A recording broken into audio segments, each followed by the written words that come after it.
what are the measurable outcomes that would indicate to us that we have achieved goal number 7, or at least we are making progress on goal number 7? And then what are the actual metrics? Is it a number? 90% of the surveyed healthcare industry is implementing the NIST cybersecurity framework, or the HICCUP, the health industry cyber practices that we published. We will be starting up a new task group open to the entire membership or anyone else who wants to participate to really drill down on what are those measurable outcomes and the measures of success, the metrics. And that hopefully by the end of 2024, we will have that lined out. So then we've got something to shoot at.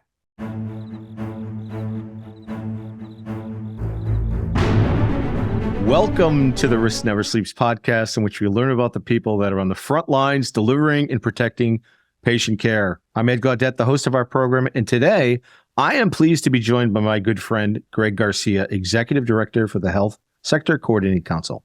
Welcome, Greg. Thank you, Ed. Glad to be here, as always. How are you? How you doing? I'm just doing great. I'm just really excited about everything that we're doing in the council, and a lot of the work that you personally are contributing to. So it's members like you that make this job really fun. And we've just got so much more work to do, even having done as much work as we already have over the past 5 years. So a lot going on today. Tell us about the announcement you just made at ViVE. Oh, today is a great day. We had been working for 20 months on producing our health industry cybersecurity strategic plan. This is something that pulled together almost 200 senior executives from within the Sector Coordinating Council's membership, not just cybersecurity executives, but clinical and other management executives who were first looking at what are the major healthcare industry trends over the next 5 years, not having to do with cybersecurity at all, but what are the big industry trends like hospital at home, wearable and implantable devices, mergers and acquisitions across the healthcare industry and consolidations and many other things. And then what are the cybersecurity challenges that those trends present to us, and what should we be doing about it as an industry to get ourselves in better cybersecurity position, basically to upgrade ourselves from the critical condition that we were diagnosed in 2017 up to stable condition. That is, healthcare cybersecurity needs to be in stable condition by the year 2029. So a fairly big undertaking, to say the least. It's a continuation of the big undertaking that we have been doing over the past 5 years, but we needed to refresh that. There's nothing in this plan that will surprise anyone. It's really just more looking at what's the end state. What does the future of healthcare cybersecurity look like in 2029? And here's the roadmap for us to get there. And by us, I mean everybody. It is a shared responsibility across the healthcare sector, whether you are a health provider, small, large, medium a hospital system or clinic, whether you're a medical device company or a pharmaceutical lab, whether you are a plan or a payer, whether you're a health IT company.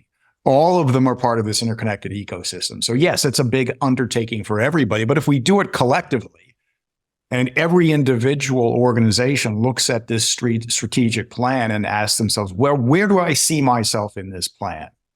We have 10 major goals and 12 objectives that would implement those goals. There's something here for everybody. So I think if we address this as a collective, as an industry imperative, all organized around the principle that cyber safety is patient safety, then I think we're going to succeed. Excellent. And can you take us through a little more of the details behind the plan itself? Yeah, well, so first we started with what are the big trends. So we really have to look at where is the industry headed.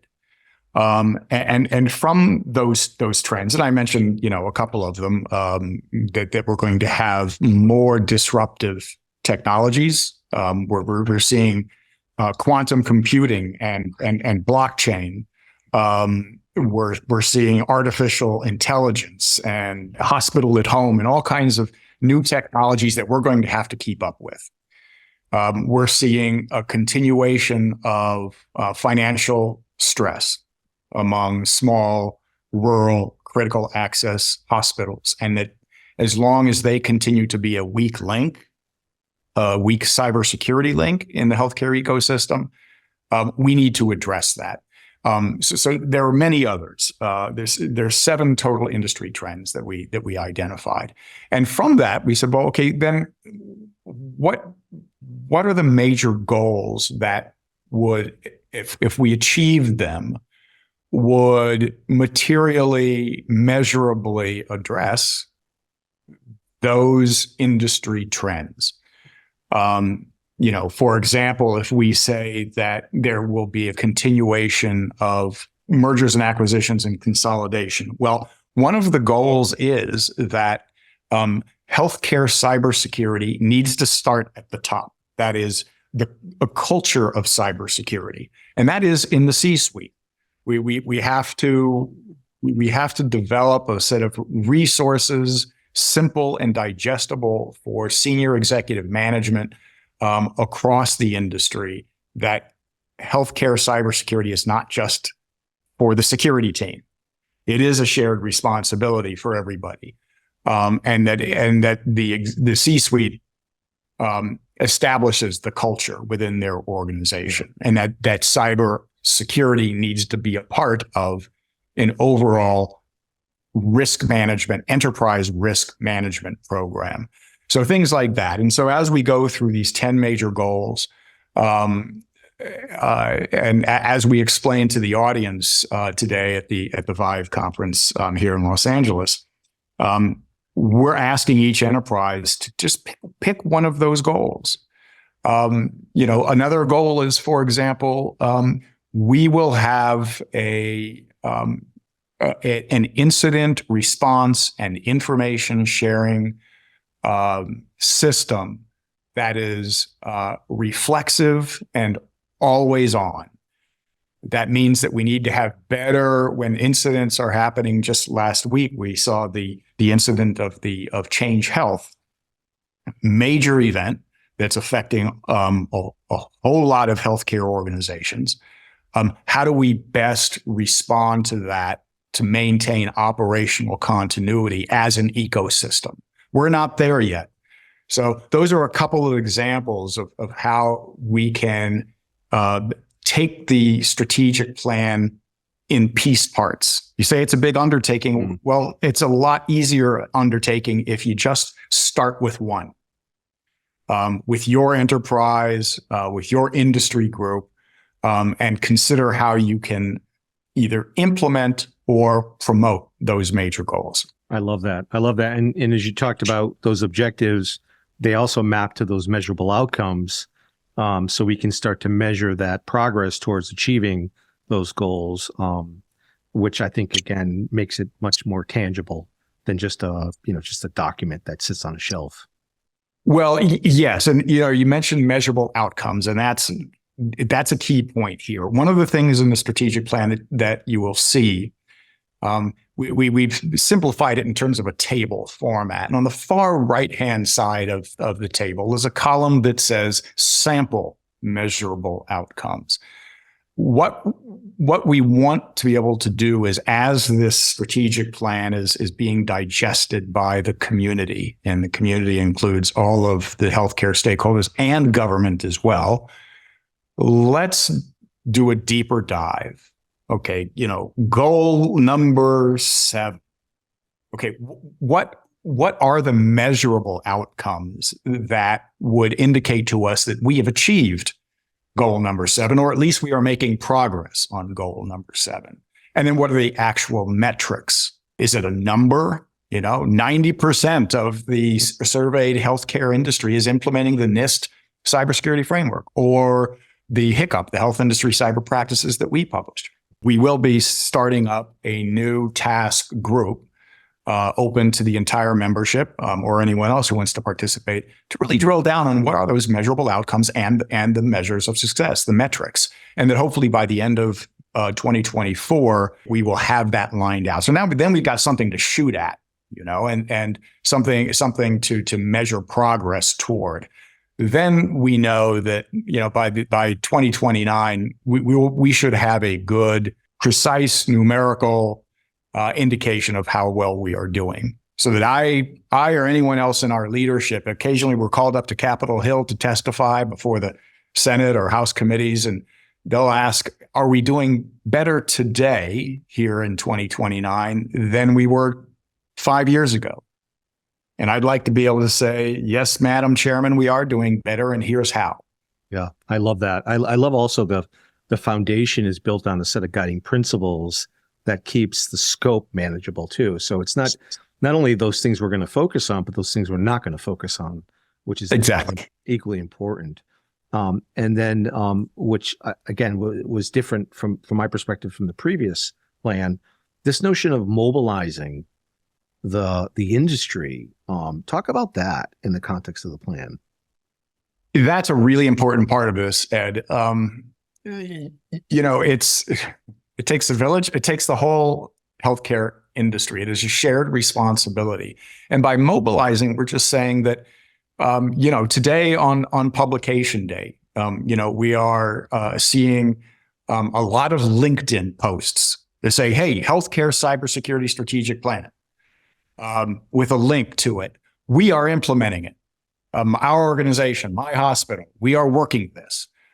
You should too. I mean, when you think about sort of the crowdsourcing of promoting, I would love it to go viral, so that across the healthcare industry, so that every major organization and every small organization can say, yeah, we better be on this train. Why are we not on this train?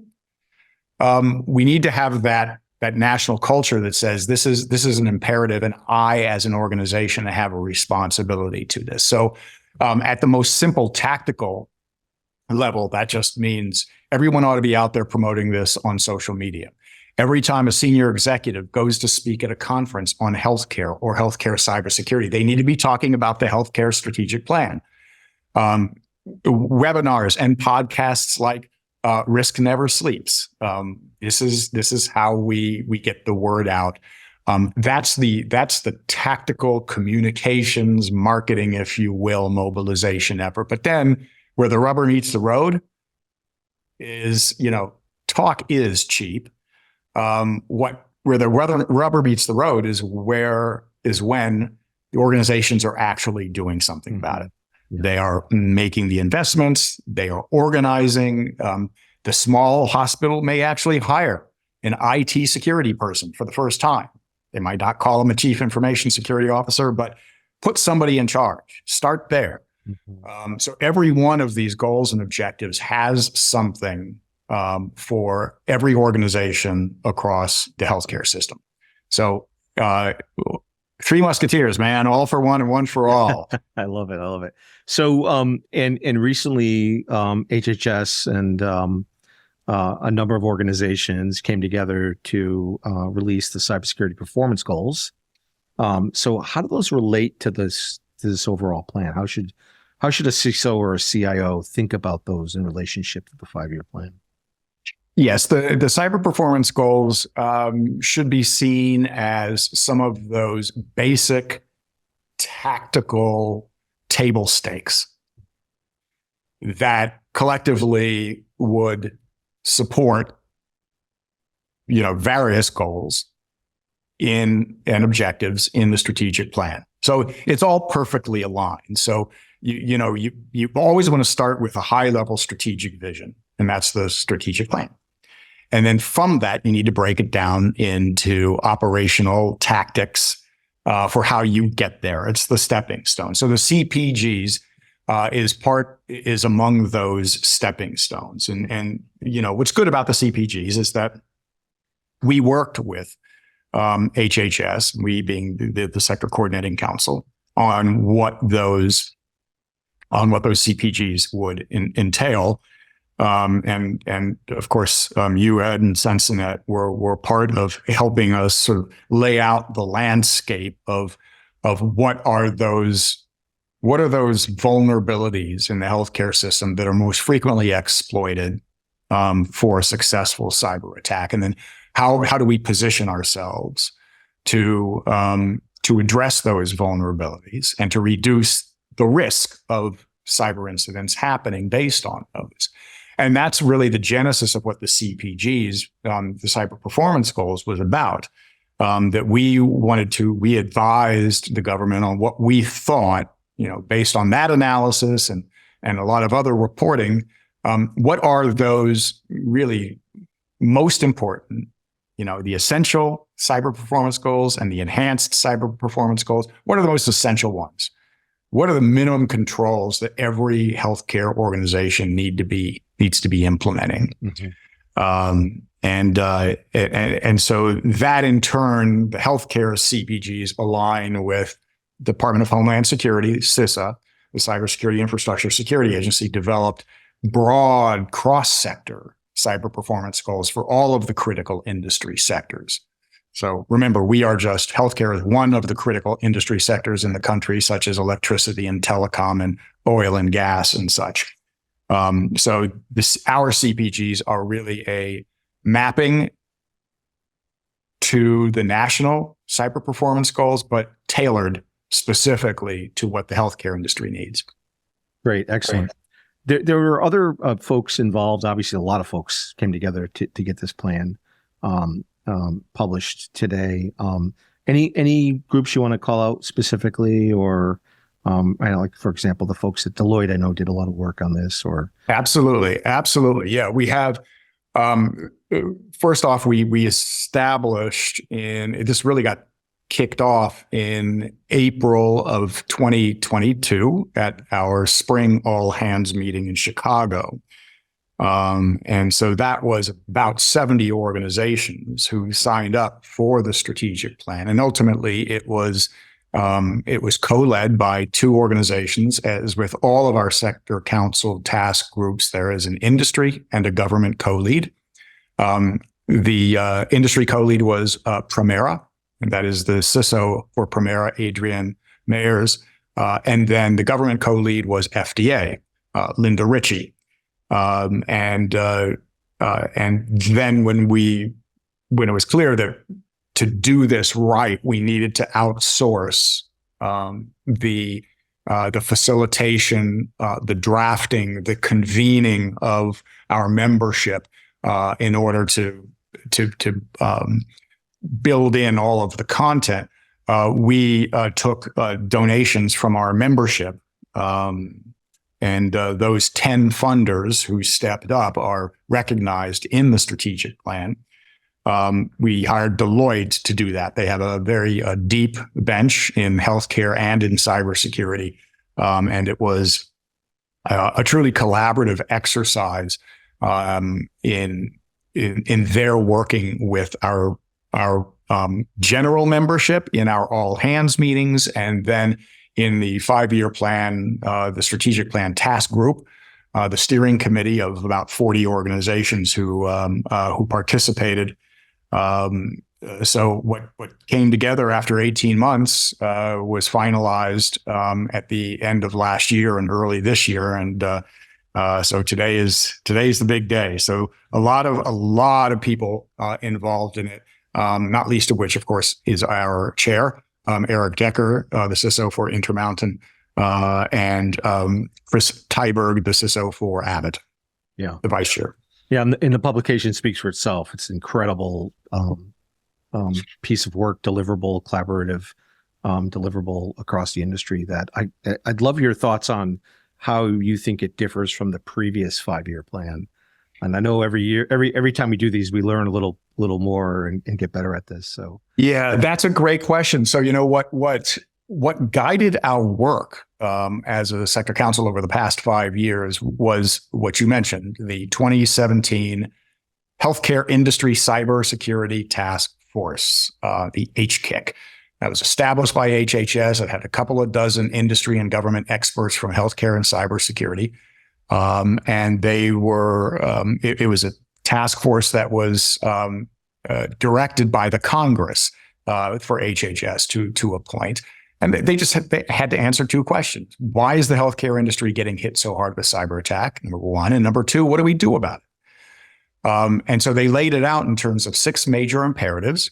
And under those major imperatives was a cascade of 105 action items, essentially a to-do list for the health industry. And in 2018, when the Cybersecurity Working Group reorganized, we had this wonderful plan, task force report handed to us on a silver platter, just said, go do it.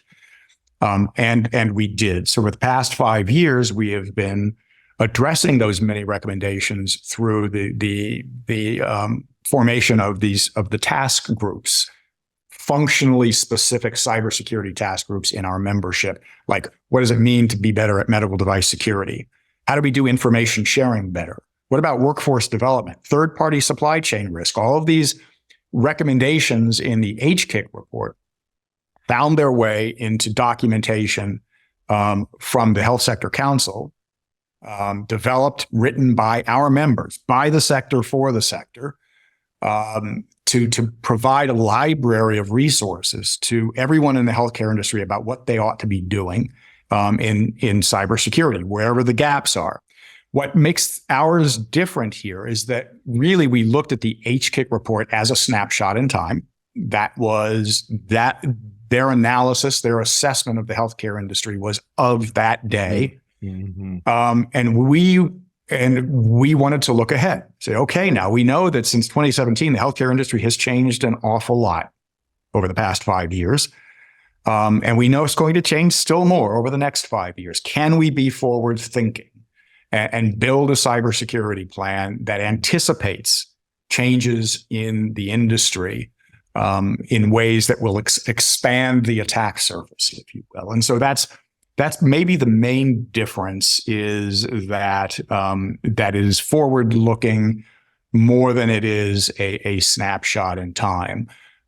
So that now for every new initiative we think about, so we're about to start up a new task group. And the new task group, every task group is going to be asked to tell us which of the 10 major goals, or which of the 12 major objectives, implementing objectives, which of those does this task group answer? Which does it address? So that for everything we do, all of our work streams in the future are going to be focused on making sure that we apply our scarce resources to those major goals and objectives that we have identified, so that that train will take us to 2029. Yeah. No, and what I also love about the structure is, for those things that we haven't even considered, if they come up, you can quickly spin up a task force to deal with it, which has been it's been amazing to watch that actually happen over the last. Well, you know, it's funny you mentioned that, because one of the things when you said what's good about the plan is the guiding principles, which says what we will focus on, but what we also will not focus on. So one of the things we were saying, it was just sort of our bogeyman. It says, we're not going to talk about asset management. Right. We're not going to talk about multi-factor authentication. That's not in the plan. Why? Because MFA might be a thing of the past in 3 to 4 years. It could be totally AI driven. The same thing with asset management. So let's not stick ourselves in the present to say what are today's big problems. We had to think a little bit more futuristically.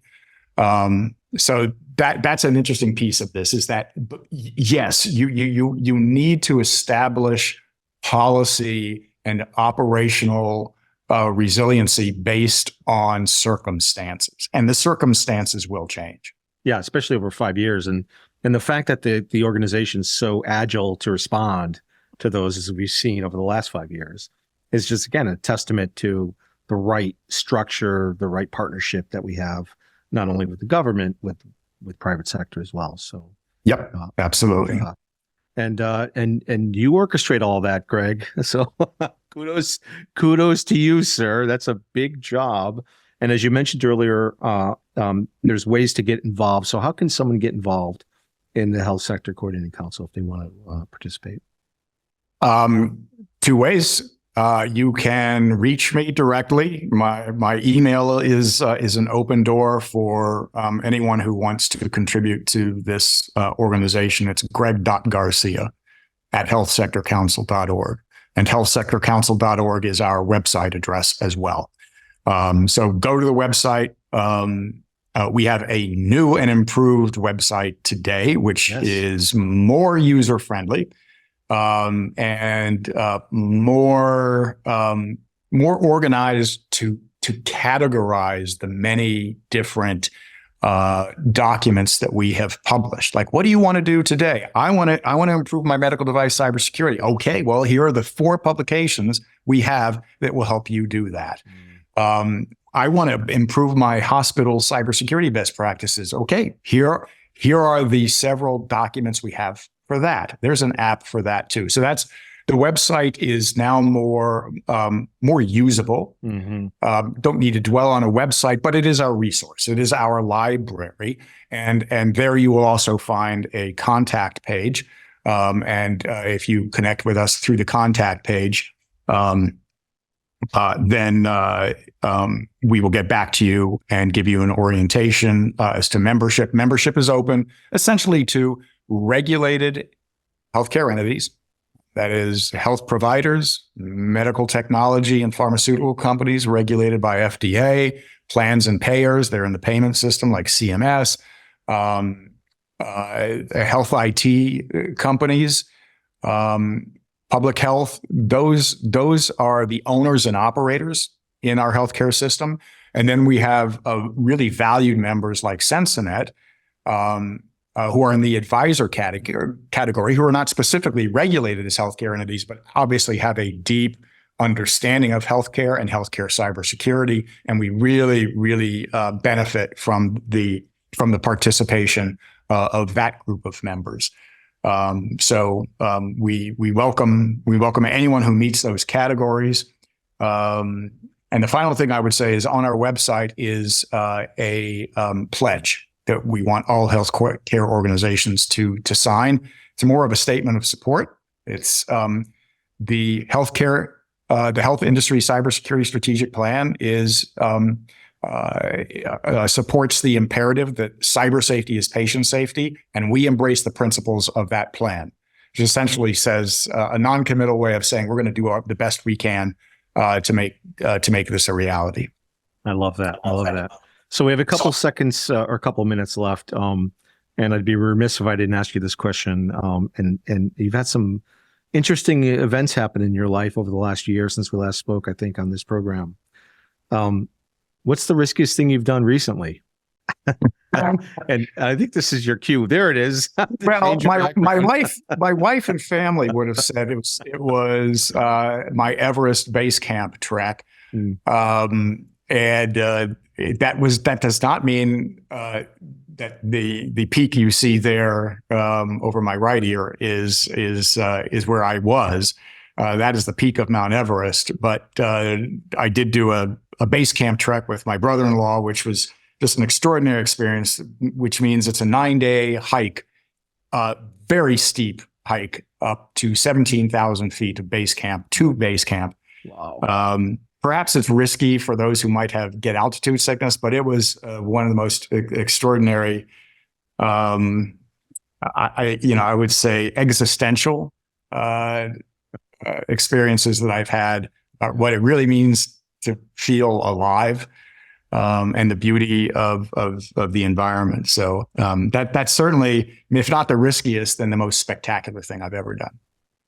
Awesome. A great way to end the program.